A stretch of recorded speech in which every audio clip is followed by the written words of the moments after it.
नमस्कार।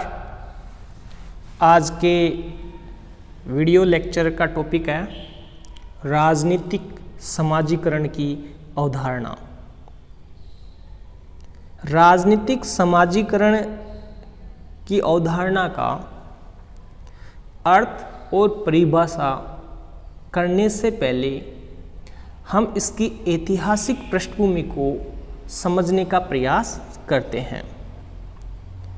वैसे जो समाजीकरण की अवधारणा है ये कोई नई अवधारणा नहीं है, ये कोई नवीन विषय वस्तु नहीं है, क्योंकि समाजीकरण की अवधारणा समाजशास्त्र से जुड़ी हुई है और इसका मानव शास्त्र में, मनोविज्ञान में इससे संबंधित अनेक अनुसंधान कार्य होते रहे हैं और होते रहेंगे। इस प्रकार समाजीकरण को समझने का प्रयास करें तो यह एक अवधारणा भी है और एक प्रक्रिया भी है, ये दोनों ही है।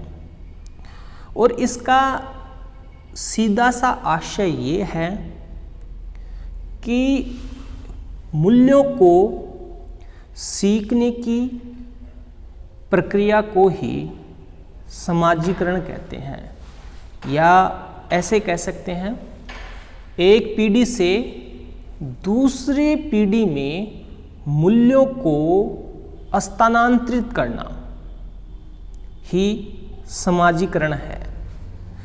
इस प्रकार ये तो हम समाजीकरण के बारे में थोड़ा एक छोटा सा रूपरेखा थी। अब हम जो हमारा मुख्य टॉपिक है वो है राजनीतिक समाजीकरण।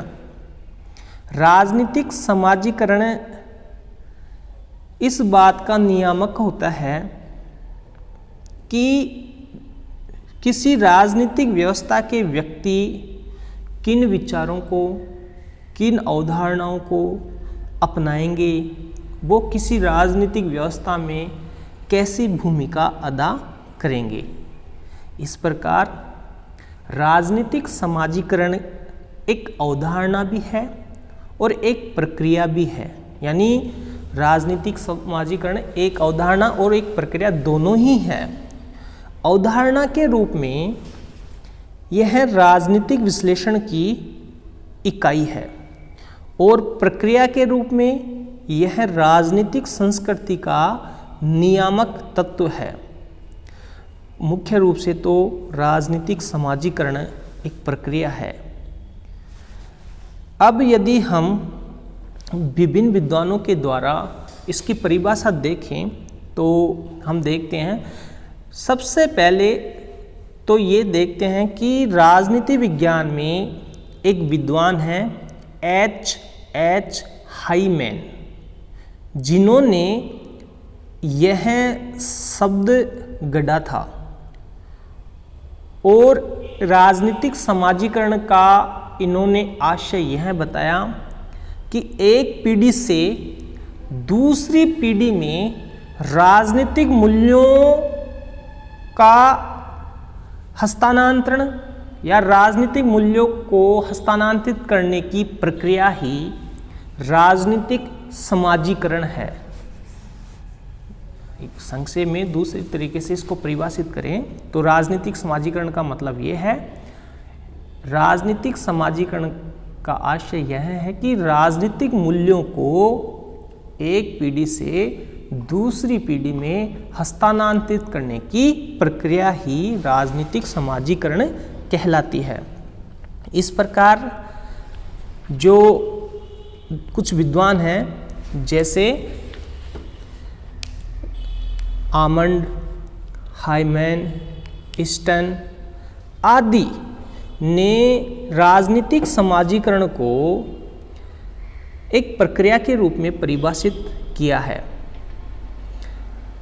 और यह बताने का प्रयास किया है कि राजनीतिक समाजीकरण लोगों की प्रवृत्तियों, विचारों और आस्थाओं को बनने की प्रक्रिया को ही इन्होंने राजनीतिक समाजीकरण की संज्ञा दी है।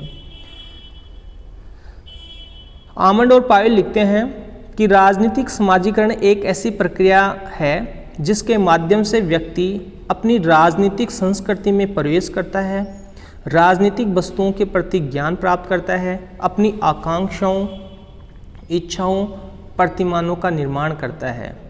इस प्रकार व्यक्ति अपने व्यवहार की रीति निर्धारित करता है। आमंड पावेल आगे लिखते हैं कि राजनीतिक समाजीकरण वह प्रक्रिया है जिसके आधार पर राजनीतिक संस्कृति की रक्षा की जाती है और उसे परिवर्तित किया जाता है। इस प्रकार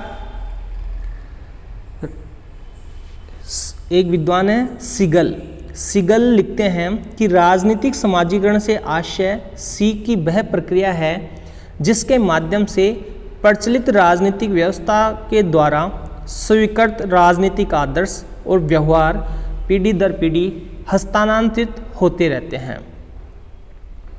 इस प्रकार राजनीतिक समाजीकरण व्यक्ति के राजनीति संबंधी मूल्यों, विश्वासों, अभिवृत्तियों और विचारों का योग है।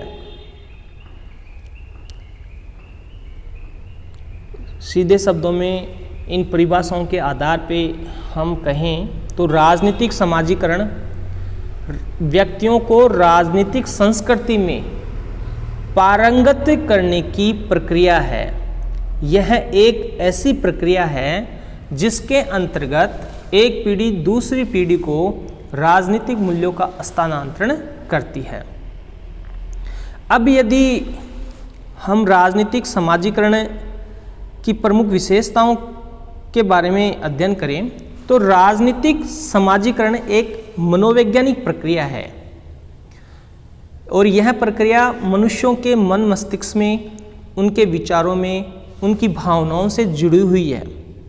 इसमें मनुष्यों के विचार और भावनाओं को प्रभावित करने का प्रयत्न किया जाता है और वहीं राज्य व्यवस्था और राजनीतिक नेतृत्व नागरिकों में विचार भावनाओं को अपने अनुकूल डालने में सफल हो सकता है, जिसने नागरिकों के मस्तिष्क को भली भांति समझा हो।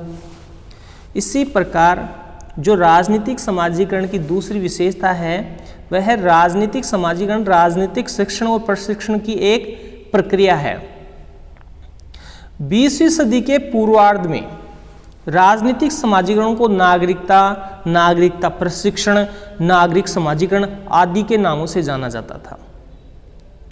लेकिन वर्तमान समय में राजनीतिक समाजीकरण राजनीतिक जीवन के प्रसंग में शिक्षण और प्रशिक्षण की प्रक्रिया है और इसकी राजनीतिक समाजीकरण की तीसरी जो प्रमुख विशेषता है वो ये है कि यह गत्यात्मक अवधारणा है, यानी राजनीतिक समाजीकरण व्यक्ति के जीवन पर्यंत और समाज में निरंतर चलने वाली एक गतिशील प्रक्रिया है। और आमंड और पावेल ने राजनीतिक समाजीकरण के इसी लक्षण पर विशेष बल दिया है। उन्होंने लिखा है कि राजनीतिक समाजीकरण व्यक्ति के समस्त जीवन में निरंतर चलती रहती है। इस प्रकार ये कुछ विशेषताएं थी। अब हम राजनीतिक समाजीकरण के बारे में, जो राजनीतिक समाजीकरण के जो प्रमुख साधन हैं उनके बारे में विचार विमर्श करते हैं। राजनीतिक समाजीकरण की प्रक्रिया व्यक्ति के जीवन में अनवरत चलती रहती है और राजनीतिक समाजीकरण को एक ऐसी शिक्षा माना जाता है जो मनुष्यों के बचपन तक ही सीमित नहीं रहती बल्कि संपूर्ण जीवन तक चलती रहती है। इस प्रकार राजनीतिक समाजीकरण के जो साधन हैं वो निम्न माने जा सकते हैं। वो निम्न प्रकार के हैं।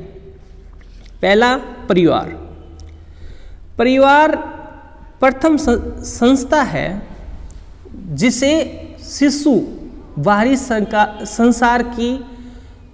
की बाहरी संसार की प्रथम खिड़की कहा जाता है और परिवार को ही नागरिकता की प्रथम पाठशाला भी कहा जाता है।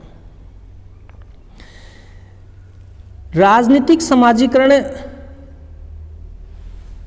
में जो पहला साधन माना है परिवार को, परिवार बच्चे के जीवन का पहला समूह है जिसके अभिन्न अंग के रूप में बच्चे का विकास प्रारंभ होता है। इस प्रकार बच्चे में अपने राजनीतिक व्यवस्था तथा इसकी संस्थाओं के प्रति अपने दृष्टिकोण को अपने माता पिता के दृष्टिकोण का समरूपी बनाने की प्रवृत्ति होती है।